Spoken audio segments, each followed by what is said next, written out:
Hello everyone, hope you all are good है. Hope you all are enjoying the video lecture series. In this video discuss the net PYQ from the solid state. काफी important question है, हर एक year इसमें question आते हैं. आपका entrance लगा लो, आप गेट लगा लो, नेट लगा लो, सारे में आते हैं. काफी इजी क्वेश्चन है. ठीक है, देखो क्वेश्चन क्या पूछ रखा है. द इंटरप्लेनर स्पेसिंग 110, जो प्लेन दे रखा है आपका, हम जो प्लेन होता है उसको डिनोट करते हैं जैसे एच के एल. एच की वैल्यू 1 है, के की वैल्यू 1 है और एल की वैल्यू 0 है. ठीक है, क्यूबिक यूनिट सेल, ए की वैल्यू दे रखी है कि जो लेंथ कितनी है आपकी एंजियोस्पर्म में है, आपको फाइंड आउट करनी है. तो आपने फार्मूला देखा होगा कि जो डी एच के एल होता है वो होता है a upon under root h square plus k square plus में एच स्क्वायर. ये वैल्यू निकालनी है आपको. अब आपका देखो ए की वैल्यू कितनी है 4.242 एंजियोस्पर्म में, आपका आंसर है, कोई चेंज नहीं करना आपको यूनिट्स का. अंडर रूट, अब एच क्या है 1 है, 1 का स्क्वायर प्लस में 1 का स्क्वायर, 0 का स्क्वायर तो वही है, प्लस कर लो. ठीक है, तो 1 का स्क्वायर कितना आ गया अंडर रूट 2. तो यहाँ पे करोगे 4.242, यहाँ पे आ गया रूट 2. अब आपको पता है कि रूट 2 की वैल्यू कितनी होती है 1.42 लिख सकते हो. तो इसको जब आप इसको डिवाइड करोगे तो ये 3 पॉइंट समथिंग आएगा. तो इसका आंसर हो जाएगा आपका फोर्थ ऑप्शन. काफी क्वेश्चन था. और एक इसी में एक आपका ये होता है n lambda is equal to 2d sine theta. D जो आपका इंटरप्लेनर डिस्टेंस है वही लिखा है हमने.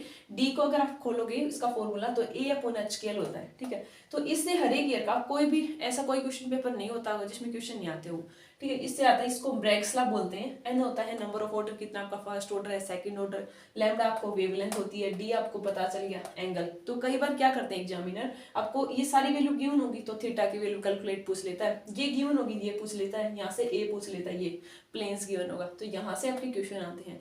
और एक क्वेश्चन शॉर्ट था आपका नंबर ऑफ ईपीआर लाइन का था, और वो पूछ रखा था CD3 के बताना आपको, और जो डी की स्पिन है ना वो 1 है, और उसके डिफरेंट ऑप्शन दे रखे थे कि 1 है, 5 है, 7 है और 9 है. ये इसके ऑप्शंस थे. तो मैंने आपको एक क्वेश्चन पहले भी करवाया था कि इस टाइप के ईपीआर आ जाए तो सिंपल सा फार्मूला दिखा करो आप 2ni+1. ठीक है, तो n आपका कितना है इनके लिए, जिसके लिए निकालना है, डी के लिए निकालना है आपको, तो n आपके 3 हो गए. स्पिन ऑलरेडी उन्होंने गिवन है आपकी 1 है +1, 3 दूनी 6 +1 करोगे तो 7. तो इसका आंसर हो गया 7. तो इस टाइप के देखो कितने इजी क्वेश्चन है, और नेट में डायरेक्ट क्वेश्चन.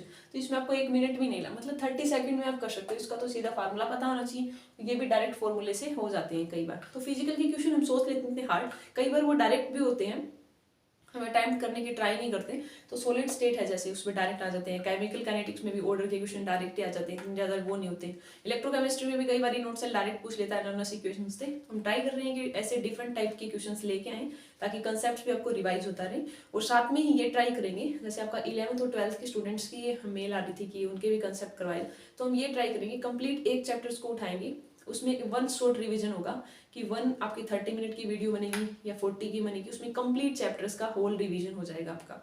तो ऐसे आपके जैसे 12th में चैप्टर देखेंगे हम 12 हैं, 13 है या 11th में, तो आपको ऐसे हम 20 डेज में कंप्लीट 11th और 12th का एक होल रिवीजन सीरीज लेके आएंगे. ये तभी होगा जब ज़्यादा स्टूडेंट्स और होंगे. ठीक है, तो आई होप आपको समझ आ रहा होगा. कुछ क्वेरी रहती है कमेंट कर सकते हो, मेल भी कर सकते हो. Thank you, happy learning.